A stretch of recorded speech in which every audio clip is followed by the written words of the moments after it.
اور اس میں عزیز ہستیاں موجود ہیں. مولانا ضامر شہید ہے, مولانا رشید احمد گنگوری رحمۃ اللہ علیہ زخمی ہوئے, اور بے شمار لوگ زخمی ہوئے, اور اپنوں کی غداری کی وجہ سے علماء کو شکست ہوئی. اور یہ دلی سے لاہور تک جانے والی روڈ ہے. اس جنگ کے شکست کے بعد علماء کو پکڑ کر دلی سے لاہور تک جانے والی روڈ کے ہر سڑک کے جھاڑ پر ان کی لاشوں کو لٹکا دیا گیا تاکہ کوئی پھر انگریزوں سے لڑنے کی کوشش نہ کرے. مگر مسلمان سب حالاتوں کو دیکھ کر کبھی مایوس نہیں ہوئے, بلکہ انگریزوں سے اس طرح مقابلہ کیا کہ انگریزوں کو نہ چاہتے ہوئے بھی ہندوستان چھوڑنا پڑا.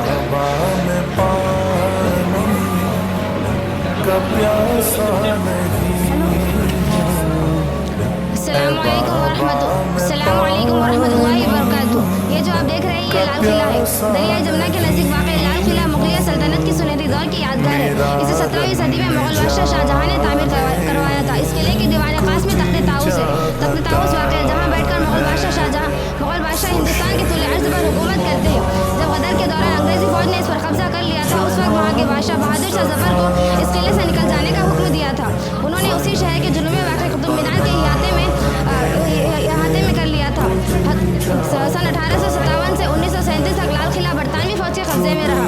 آزادی کے بعد لال قلعے کے بیشتر حصے ہندوستانی کے قبضے میں تھے. لال قلعے کے 2 دروازے ہیں. ایک دروازہ دہلی دروازہ اور دوسرا دروازہ لاہوری دروازہ کہلاتا ہے. جب لال قلعے کی تعمیر کی گئی تھی اس وقت دریائے جمنا اس کی عقب کی دیواروں کو چھو کر گزرتا تھا, لیکن اب کچھ فاصلے پر بہتا ہے. ہر سال یوم آزادی کے موقع پر بھارت کے وزیر اعظم اس قلعے کی فصیل خطاب کرتے ہیں. 2001 میں بھارتی تنظیم ساختہ اس قلعے کی فصیل خطاب کرتے ہیں, جس کا الزام بھارت نے پاکستان پر لگا دیا. دسمبر 2003 میں اس قلعے کو مکمل طور پر خالی کر کے آثار قدیمہ کے محکمہ کے حوالے کر دیا. السلام علیکم ورحمۃ اللہ وبرکاتہ.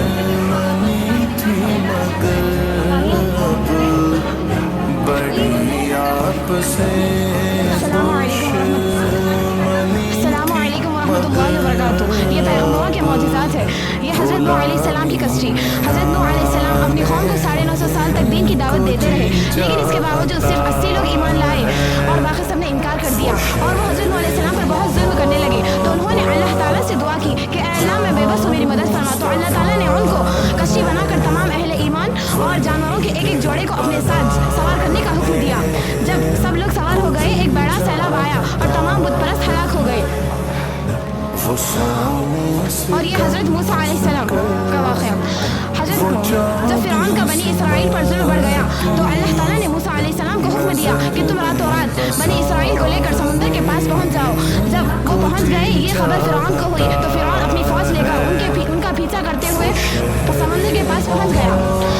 موسیٰ علیہ السلام نے اللہ تعالیٰ کے حکم سے سمندر پر لاٹھی ماری تو سمندر میں راستہ نکل آیا, اور بنی اسرائیل اور پھر موسیٰ علیہ السلام آگے نکل گئے, اور فرعون اور اس کا لشکر بھی سمندر میں غرق ہو گئے. اور حضرت یونس علیہ السلام اپنی قوم سے بیزار ہو کر دوسرے شہر ہجرت کرنے کے غرض سے کشتی پر سوار ہوئے تو کشتی والوں نے قرآن اندازی کر کے یونس علیہ السلام کو سمندر میں پھینک دیا. اللہ تعالیٰ کے حکم سے مچھلی نے ان کو نگل لیا اور اپنے پیٹ میں 40 دن تک رکھا. تو حضرت یونس علیہ السلام نے اللہ تعالیٰ سے دعا کی, لا الہ الا انت سبحانک انی کنت من الظالمین. تو اللہ تعالیٰ نے ان کو بخش دیا. اور حضرت محمد مصطفیٰ صلی اللہ علیہ وسلم ایک دفعہ آپ صلی اللہ علیہ وسلم جبل ابو خیس نامی پہاڑ پر بیٹھے ہوئے تھے. ابو جہل آیا اور ان سے کہا اگر آپ اللہ کے سچے رسول ہیں تو چاند کے 2 ٹکڑے کر کے دکھائیں. آپ صلی اللہ علیہ وسلم نے اپنے انگلی کے اشارے سے چاند کے 2 ٹکڑے کر دیے. پھر جب چاند 2 ٹکڑے ہو کر گرنے لگا تو آپ نے پھر سے اشارہ کیا اور چاند جڑ گیا. اس لیے انبیاء کرام کے معجزات کا معلوم کرنا مسلمانوں کے لیے ضروری ہے. السلام علیکم ورحمۃ اللہ.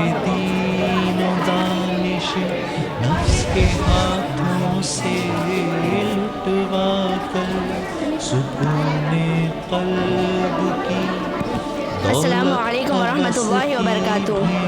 ناظرین, یہ جو منظر آپ دیکھ رہے ہیں یہ مذہب اسلام کا اہم ترین جز ہے, جس کے بغیر ہمارا ایمان ناقص و نامکمل ہے. ہر چیز کی ایک بنیاد ہوتی ہے اور اسلام کی 5 بنیادیں ہیں جن کے بغیر ہمارا ایمان ناقص و نامکمل ہے. ہر چیز کی ایک بنیاد ہوتی ہے اور اسلام کی 5 بنیادیں ہیں جن کو پلرس آف اسلام کہا جاتا ہے. اور ان میں سب سے اول کلمہ ہے جس کے 2 جز ہیں، ان میں سب سے اول کلمہ ہے جس کے 2 جز ہیں۔ ایک جز میں اللہ کے معبود ہونے کا اقرار کرنا، جسے میں حضرت محمد مصطفیٰ صلی اللہ علیہ وسلم کی رسالت کو تسلیم کرنا ہے۔ دوسرا رکن جو کہ نماز ہے، نماز دین کا ستون ہے، مومن کی معراج ہے۔ آپ نے حدیث تو سنی ہوگی کہ ہماری نماز درست ہوگی تو باقی اعمال بھی درست ہوگے، اگر ہماری نماز ہی درست نہ ہوگی تو باقی اعمال بھی درست نہ ہوگے، اور ہر مسلمان کو 5 ٹائم کی نماز پڑھنا ضروری ہے۔ یہاں دیکھیے تیسرا روزہ، اس کی فضیلت یہ ہے کہ ہر عمل کا بدلہ جنت ہے اور روزے کا بدلہ اللہ خود ہے۔ چوتھا زکوٰۃ، اس کا ایک فائدہ جو آپ لوگ بھی جانتے ہی ہوگے، اگر ہم زکوٰۃ دیں گے تو ہمارا مال اللہ کے حفظ و امان میں آ جاتا ہے اور ہمیں انسانیت کی خدمت کا ثواب مل جاتا ہے۔ آخری 5واں جو کہ حج ہے، حج زندگی میں ایک بار کسی مالدار پر فرض ہوتا ہے، جو حج کرتا ہے اس کے سارے گناہ معاف ہو جاتے ہیں، اور جو طاقت و قوت کے باوجود اگر کوئی حج نہ کرے وہ یہودی یا عیسائی ہو کر مرے گا۔ اللہ تعالیٰ ہمیں ان بنیادوں کو مضبوطی سے تھامنے کی توفیق عطا فرمائے، آمین ثم آمین۔ السلام علیکم ورحمۃ اللہ وبرکاتہ۔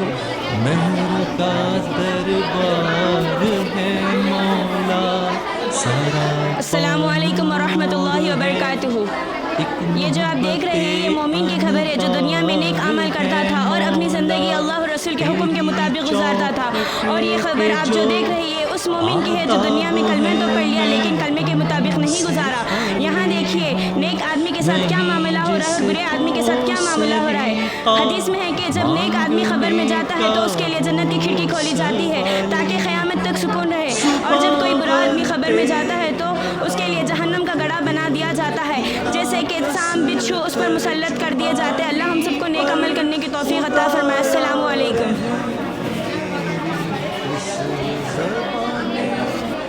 السلام علیکم ورحمۃ اللہ وبرکاتہ۔ یہ جو آپ دیکھ رہے ہیں یہ عرش کا سایہ ہے، یہ میزان ہے، یہ پلسرات ہے، یہ جہنم ہے، یہ جنت ہے۔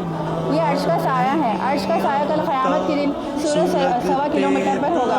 عرش کا سایہ کے علاوہ کوئی سایہ نہ ہوگا، اس میں 7 قسم کے لوگ ہوں گے۔ یہ میزان ہے، میزان جہاں انسانوں کے اعمال تولے جائیں گے، جس کے زیادہ نیکیاں ہوں گے وہ کامیاب ہوگا۔